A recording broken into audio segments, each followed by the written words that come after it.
Hello and welcome back to Kerno Outdoors. Today we're going to have a look at the Osprey Scarab. This is a 22 litre one and in green, as you can see. It's a very straightforward rucksack. 22 litres, 0.62 kilograms, so it's very lightweight. On the outside it does have ice axe hoop loops and daisy chains on both sides, along with the standard Osprey high quality zips that you would expect.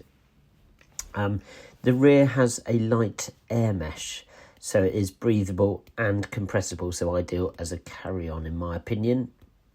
It has the waist strap and it also has an unusual sternum strap. It's got a magnet in it, which at first I was a bit confused about, but actually closes with a reassuring click or snap. But it is a good feature. It is compatible with the H2O bladder. It has one main pocket on the front, so that's the vast majority of the 22 litres will be in there.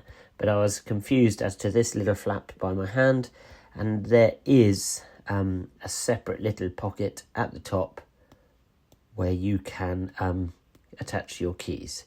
So they always seem to have that little pocket, which is good. It does have compression straps at the side and large water bottle holders either side. So, a pretty affordable, tough bag. Thanks for liking. Thanks for watching.